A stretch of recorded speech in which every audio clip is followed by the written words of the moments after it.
L'histoire racontée dans cette vidéo est celle du pasteur Daniel Ekechukwu, ou Dan Eke. Un pasteur d'origine nigériane, aujourd'hui établi en Afrique du Sud. Le pasteur, fervent évangéliste, fut déclaré mort par les hôpitaux, à la suite du crash de sa voiture. Mais il reviendra à la vie, après 3 jours passés à la morgue, lors des prières dans une évangélisation organisée par l'évangéliste Reinhard Bonnke. Le pasteur Daniel Ekechukwu témoigne dans cette vidéo reconstitution, ce qu'il a vu, dans l'au-delà. Le témoignage comprend des clips originaux, ainsi que des scènes de reconstitution.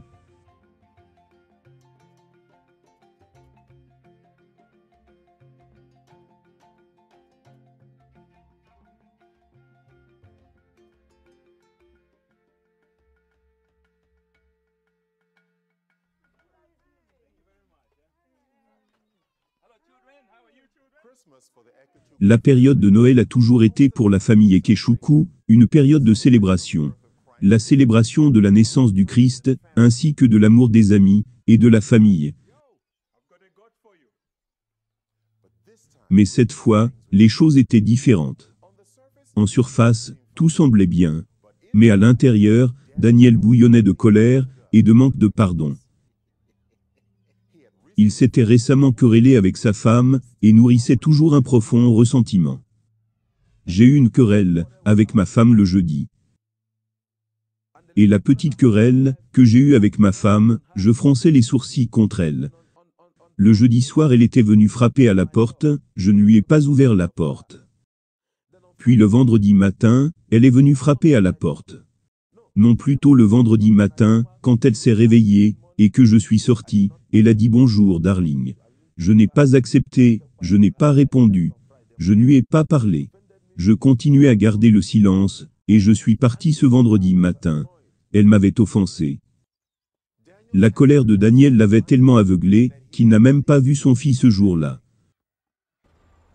Elle avait fait quelque chose pas bien, et j'étais en colère contre elle, j'étais énervé. Daniel avait les pensées distraites ce jour-là, presque comme si son esprit était quelque part d'autre. Alors que le soleil commençait à se coucher, Daniel a commencé à accélérer, voulant arriver à la maison. Il était encore très en colère.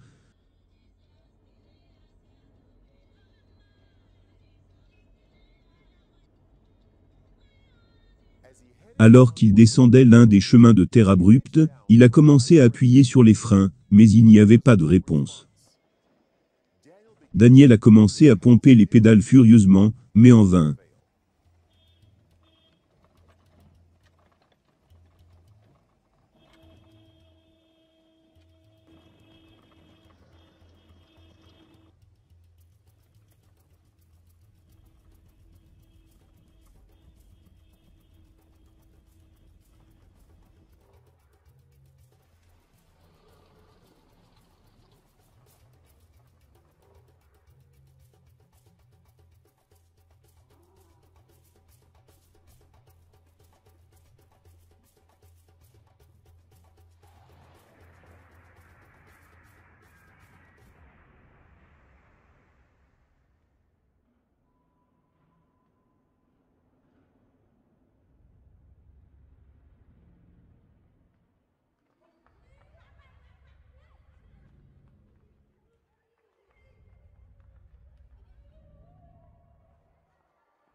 Donc au moment où je l'ai entendu crier, et que j'ai entendu que le pasteur est mort, j'ai compris qu'il s'agissait de mon mari. Donc de là-haut, j'ai couru là-bas. J'ai commencé à courir vers l'endroit où l'accident s'est produit. Lorsque Neka est arrivée sur les lieux de l'accident, elle apprend que Daniel était encore en vie, mais dans un état très grave. Les passants l'avaient emmené à l'hôpital local, où Neka le trouva. Après avoir été transporté d'urgence aux soins intensifs de l'hôpital Borromeo, Daniel refusa d'y être traité. Au contraire, il insista qu'il soit pris en charge par le médecin de sa famille, qui se trouve ailleurs, à Owerri. C'est le médecin de notre famille, qui est à Owerri. Médecin de famille? C'est ce que veut mon mari. Le chirurgien de l'hôpital dit à la femme de Daniel. En aucun cas, Daniel est en état de voyager, vu l'étendue de ses blessures. Il a commotionné. Il est actuellement confus. Et il n'est pas en état de décider ce qui est mieux pour lui. Mais en dépit des appels du chirurgien, Neka était catégorique. C'est ce que veut mon mari. S'il part maintenant, je crains qu'il ne meure en chemin, et je suis certain de cela. Ils l'ont donc libéré cette nuit-là. Ils ont dit que je devrais signer, que je le prends en charge, à mes risques et périls. Et je l'ai fait. Et nous l'avons emmené chez son médecin privé à Owerri. En chemin pour cet endroit, il m'a demandé de prendre soin de l'église, du ministère et des enfants. Prends soin des enfants, et du ministère. N'essaye pas de parler. S'il te plaît, ne parle pas.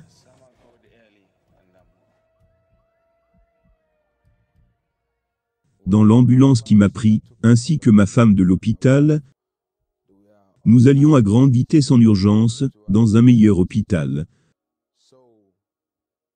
Soudain, j'ai eu le sentiment de lever les yeux. J'ai vu 2 anges.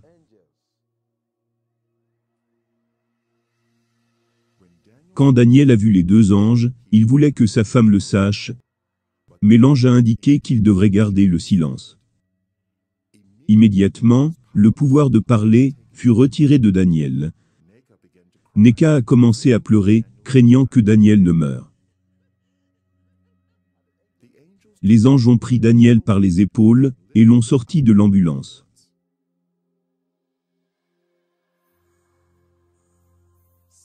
Soudainement Daniel s'est retrouvé dans un autre endroit, avec l'un des anges. Daniel, j'ai beaucoup de choses à te montrer. Alors qu'il regarde autour, Daniel vit une place où une multitude de personnes étaient rassemblées, et leur apparence était comme celle des anges. Leur couleur était d'un blanc pur, et leur corps brillait avec une radiance.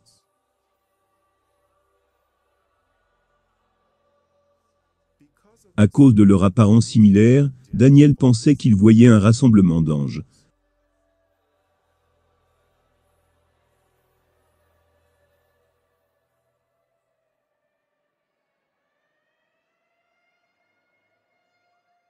Pendant ce temps, l'ambulance arriva à la clinique Saint-Eunice, à Owerri.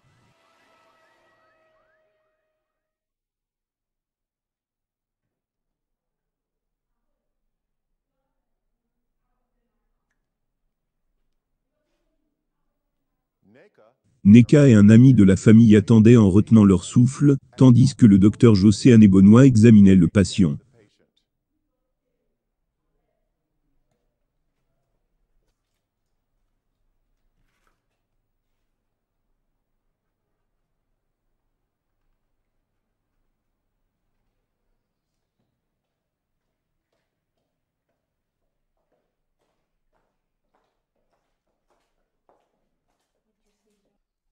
Où est Neka?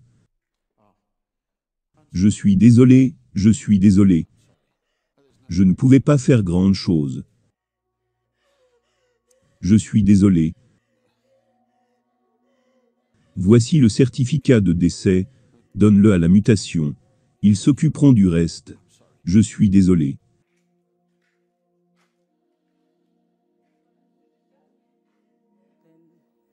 Arrivé sur les lieux, le docteur, après examen, découvre qu'il est mort. Qu'il n'avait plus d'organes respiratoires, que tout s'est arrêté, que nous devons partir, ou le déposer à la morgue. Mais moi, j'ai refusé de croire. J'ai dit non, mon mari n'est pas mort. Il ne peut pas me laisser et partir juste comme ça. Daniel, ceci n'est pas le rassemblement des anges. C'est le rassemblement des saints.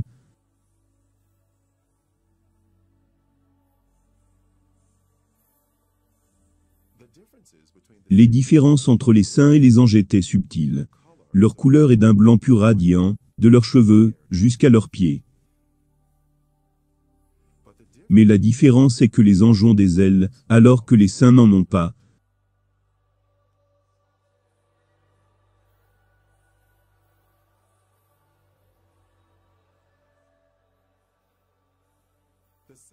Les saints adoraient Dieu.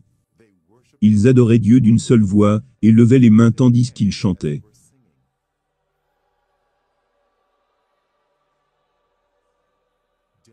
Daniel entendit le son de nombreux instruments, et les sons ne ressemblaient à rien de ce qu'il avait entendu avant. Désirant rejoindre ces gens, il s'est dirigé vers eux, mais l'ange le stoppa. Daniel,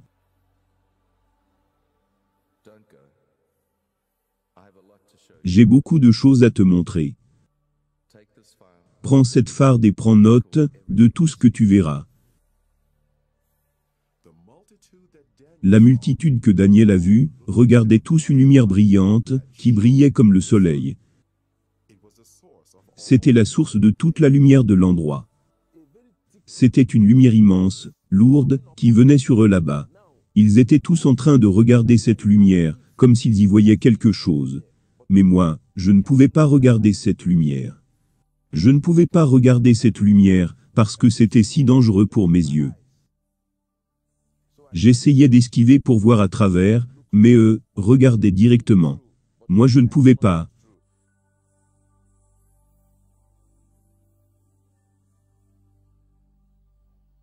Le corps de Daniel fut déposé à la morgue, où Burlington Manu, l'agent des pompes funèbres locales, organisa la sépulture.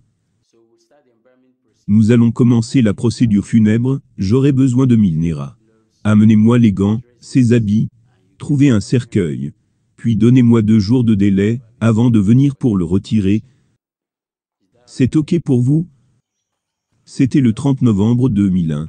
C'était le jour où ils ont apporté le corps du révérend Daniel Eke. Il est mort à la suite d'un accident. Voici la date. Il fut amené par le père sous le nom de Eke Euba. Puis après le traitement, j'ai fait certaines injections, quelques mille, ça c'est une seringue de 5000. Je lui ai donné environ 6 seringues, aux doigts et aux pieds, pour le traiter avant l'emballement. Le 30 novembre 2001 fut une date à jamais gravée dans le cœur et l'esprit de Neka Ekechukwu. En fait, elle s'en souvient très bien. Ce jour-là fut terrible et horrible.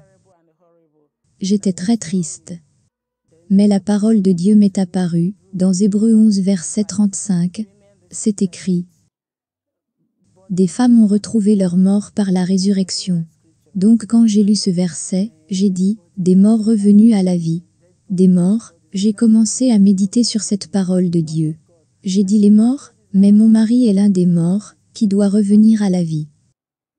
Je dois l'emmener à la croisade de Bonnke, afin qu'il revienne à la vie.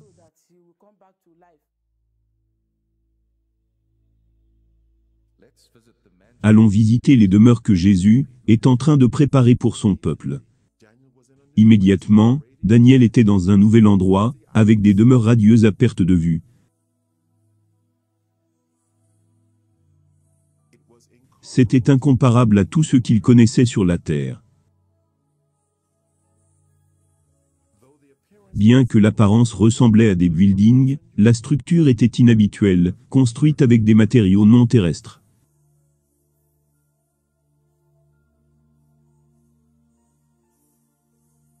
Il semble être vivant et en mouvement.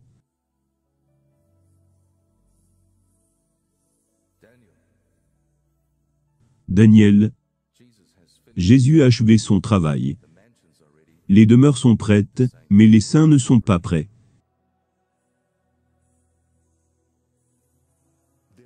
Il y avait un son de chant magnifique et d'adoration, et cela semblait venir de tout autour.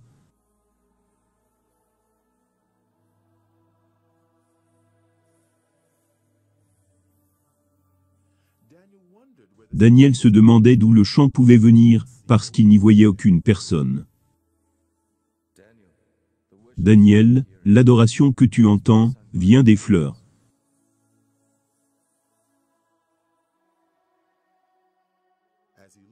Alors qu'il regardait, Daniel a vu les fleurs se balancer, en réponse à la musique. Il semblait en fait qu'ils battaient des mains, en criant et louant Dieu.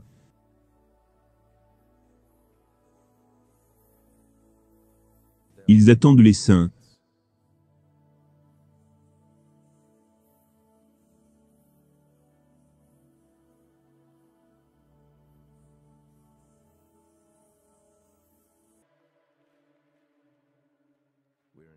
Nous allons maintenant visiter l'enfer.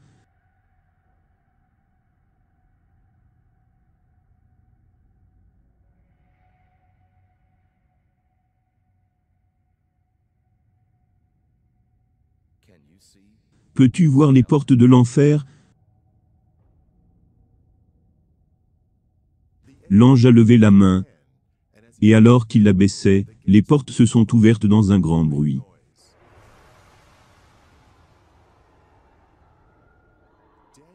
Daniel pouvait entendre les pleurs et les lamentations de beaucoup de personnes, mais il ne pouvait voir aucun d'entre eux.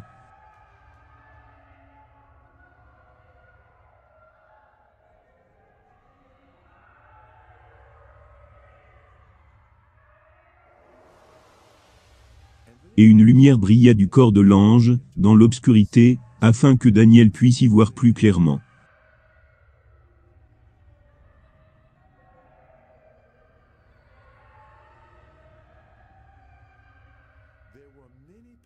Il y avait beaucoup de gens là-bas, mais contrairement aux âmes au ciel, l'apparence de ces gens était comme s'ils venaient de la terre. Ils étaient de toutes les races, cultures et nationalités. Chaque personne semblait être piégée dans son propre tourment personnel, un tourment qui durera pour l'éternité. Et ils ne pouvaient pas communiquer les uns avec les autres. Les sons, les pleurs, les gémissements étaient presque assourdissants.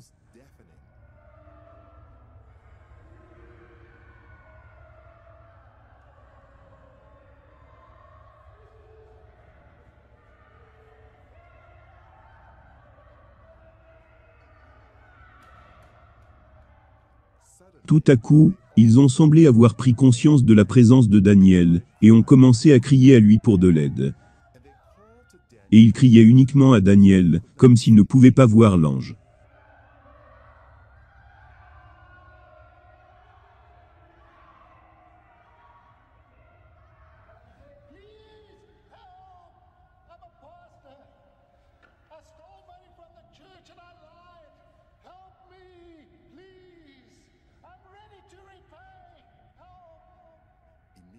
Immédiatement après que le pasteur ait fait la déclaration, la force qui le tourmentait a semblé augmenter.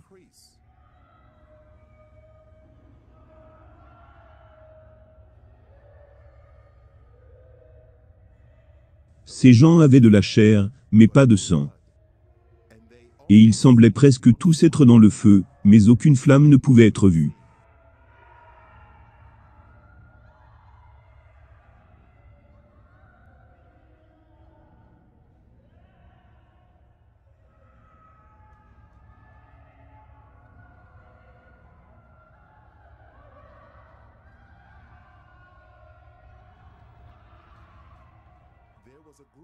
Il y avait un groupe de personnes qui mangeaient leur propre chair.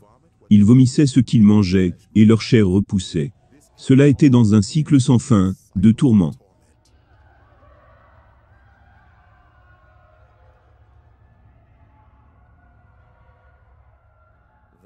Ces gens que tu vois se mangeant eux-mêmes, pratiquaient la sorcellerie alors qu'ils étaient sur terre. Ils se sont spécialisés dans la consommation de chair humaine. Et maintenant ils se mangeront eux-mêmes pour toujours. Ils récoltent ce qu'ils ont semé. Cet endroit n'est bon pour aucun être humain, créé par Dieu, pour y être, et Dieu n'a pas créé cette place pour l'être humain. Il a créé cette place pour le diable et ses agents. Mais les êtres humains, à coups raides, qui vont désobéir à Dieu comme le diable, iront aussi. Dieu n'a aucune intention de mettre un être humain en enfer. C'est un endroit dangereux et mortel qu'il a créé pour le diable et ses anges. Ce qui va suivre est une déclaration bouleversante de l'ange. Daniel n'aurait pas pu imaginer, dans ses rêves les plus fous, qu'il entendrait le jugement. Daniel, si le livre de ta vie devait être fermé aujourd'hui, cela allait être ta rétribution. Non. Je suis un pasteur. Je suis un enfant de Dieu. Je suis né de nouveau. Je prêche partout dans le pays. Ce n'est pas possible. Assez. Daniel, quand tu étais en route pour le premier hôpital, tu as demandé à Dieu de te pardonner. Mais tu ne pardonnais pas à ta femme, et donc tes péchés n'ont pas été pardonnés. Il s'agit de récolter ce que tu as semé. Tu ne peux pas semer le manque de pardon à ta femme, et récolter le pardon de Dieu.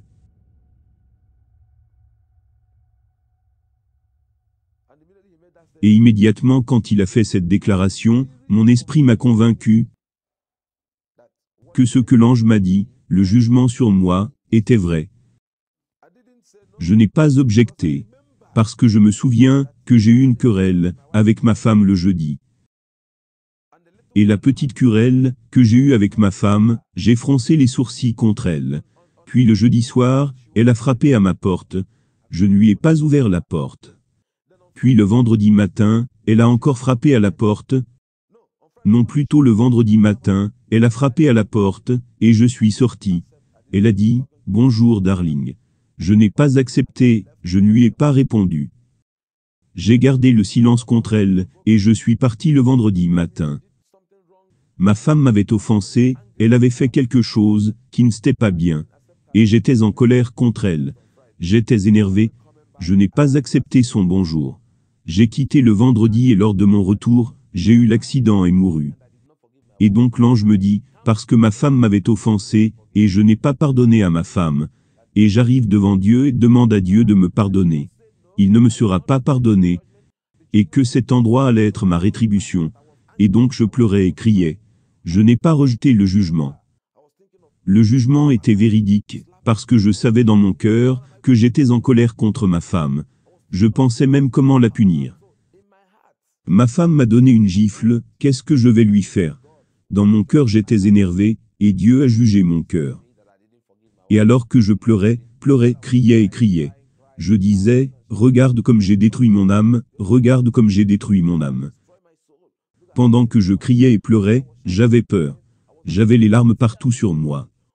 Je paniquais, parce que cet endroit n'est bon pour personne.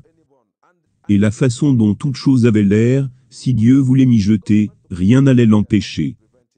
Parce que pendant que nous discutions, des groupes de personnes, des milliers de personnes continuaient à y être envoyées.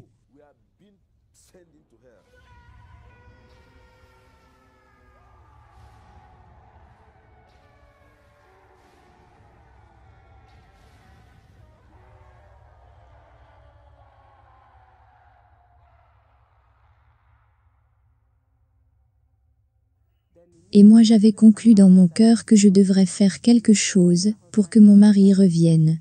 Je croyais qu'il allait revenir à la vie. Si je dois engager ma foi pour que quelque chose en sorte.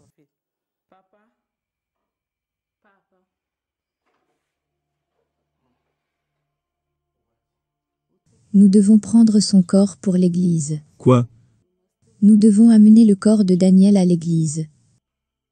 Ma fille, Daniel, est mort. Il est parti. Il va revenir à la vie. Le beau-père de Neka a refusé cette demande, de retirer le corps de la morgue. Mais pendant ce temps, de l'autre côté de la ville, tout se mettait en place en sa faveur. Et donc nous l'avons retiré de la morgue. Nous l'avons habillé, et l'avons mis dans le cercueil. Puis nous avons quitté Owerri, pour venir sur Onitsha.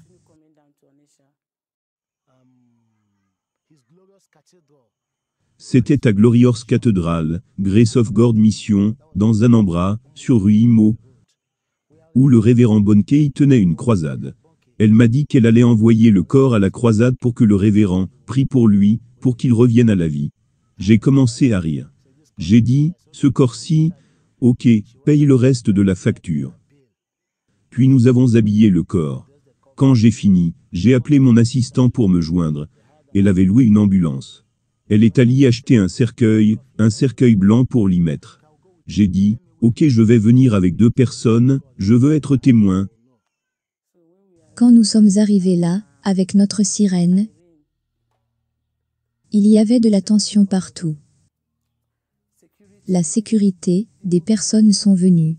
À la fois, la sécurité de l'Église, celle du gouvernement local, celle du gouvernement fédéral, même la sécurité qui était avec Bonnke. Ils pensaient que nous étions des personnes avec des mauvais desseins, venus pour tuer révérend Bonnke. Ils me poussaient de tous les côtés, moi aussi je résistais et les poussais. Ils m'ont appelé de tous les noms. Je leur disais que ce mort était aussi un pasteur, que c'est un serviteur de Dieu, seulement qu'il a eu un accident, et qu'il est mort. Qu'il devrait nous permettre de rentrer dans l'auditoire, pour que Bonnke prie pour lui. Alors que je priais dans une réunion, dans la ville de Onitsha. Au Nigeria, pendant que je prêchais, ils ont amené un cercueil pendant le service. Les anciens de l'église n'ont pas permis que le cercueil soit amené dans l'auditoire principal, où la réunion avait cours, où je prêchais, mais qu'ils devaient déposer le cercueil dans le sous-sol de cette église. Le jeune homme est mort à la suite d'un accident. Il était pendant 3 jours à la morgue. La pompe funèbre l'avait embaumé. Il était prêt pour les funérailles. Mais la femme a dit, « J'ai vu une affiche, que Reinhard Bonnke est dans la ville. Que si seulement, je peux amener le corps mort de mon mari, proche de l'endroit où il se trouve, je crois que le Seigneur le ramènera à la vie. » Les services de sécurité ont refusé qu'ils entrent dans le parvis de l'église, pensant qu'ils avaient une bombe cachée dans le cercueil. Ils furent redirigés dans le sous-sol de l'église. Daniel a été retiré du cercueil et déposé sur une table. Les gens ont commencé à prier pour lui. Priaient pour qu'il revienne à la vie. Puis l'ange m'a dit, « Nous allons te renvoyer sur la terre, pour aller avertir cette génération, parce que ce sera le dernier avertissement pour cette génération. » Alors que les prières étaient faites, son cœur a commencé à battre. La vie a commencé à venir dans son cœur. On continuait de prier et de prier. Tandis que les prières continuaient, il a commencé à respirer graduellement, mais son corps était toujours raide.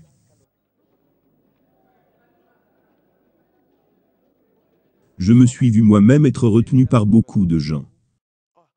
J'étais à demi nu, j'avais mon pantalon. Ils ont enlevé tous mes habits. J'ai vu une foule de personnes, plus de 20 000 personnes. Je regarde à ma gauche, droite, partout, les gens criaient, pleuraient, partout. Certains louaient Dieu, d'autres criaient. Je regardais autour de moi, je ne pouvais pas comprendre ce qui se passait. Parce que pour moi, j'étais en train de tomber, et je suis tombé sur les pieds. Et quand j'ai ouvert les yeux, je voyais toutes les mains qui me touchaient. Ils m'ont dit que j'avais sursauté.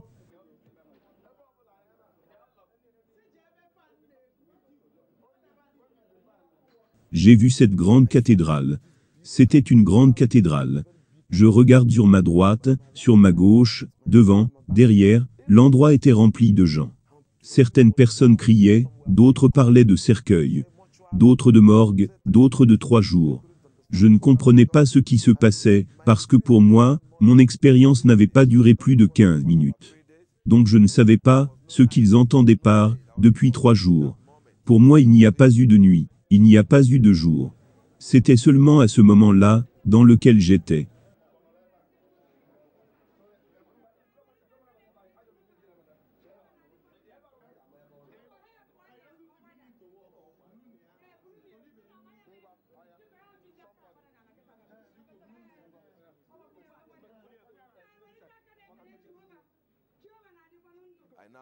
J'ai donc demandé à ma femme, « S'il te plaît, que se passe-t-il » Elle m'a dit de garder le silence, jusqu'à ce que nous rentrions à la maison. Ils m'ont ramené chez moi avec ma femme. Alors que nous étions dans la chambre, c'était le 2 décembre, j'ai demandé à ma femme, que se passe-t-il? Pourquoi j'entends, cercueil, 3 jours, morgue, que se passe-t-il? Puis ma femme commence à regarder sur mon corps, où il m'avait injecté les produits chimiques. Et elle a dit, tu étais à la morgue pendant 3 jours. Voici le certificat de décès. Quand j'ai quitté l'ambulance pour l'hôpital, le médecin a confirmé que j'étais mort après avoir utilisé leur équipement pour vérifier mon décès. Vous pouvez voir. Ils ont vérifié les battements de cœur, tout le reste. La pipouille des yeux, tout. Selon le médecin, après avoir vérifié tout, il a confirmé que j'étais totalement mort. Et il leur a donné le certificat de décès pour qu'ils m'enlèvent de là. Plus tard, quand j'ai rencontré Daniel Ekeshuku, je lui ai demandé, tu étais mort dans un accident de voiture. À la suite de blessures graves, est-ce que tu continues à sentir des douleurs? Il m'a dit, oui, j'ai des douleurs. J'ai dit venant des blessures? Non, il a répondu, ça provient des terribles massages.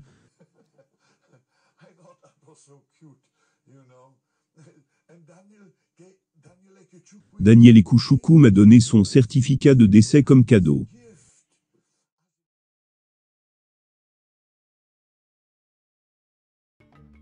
Le pasteur Daniel Ekeshuku continue à parcourir le monde entier, dans des réunions d'évangélisation, pour témoigner de ce qu'il a vu dans l'au-delà.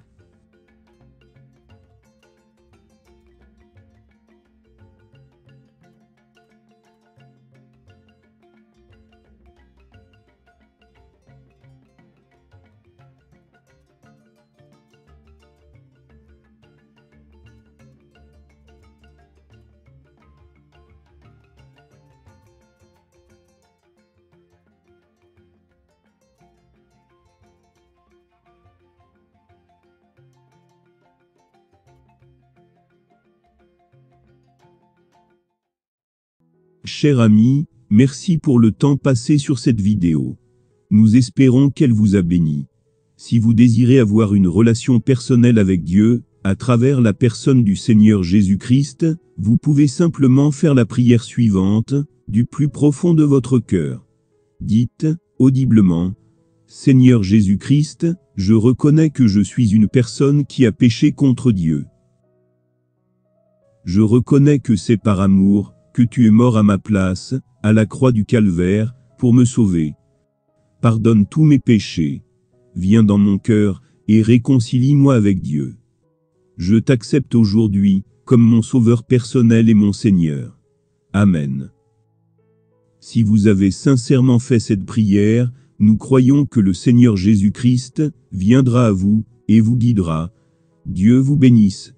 Amen.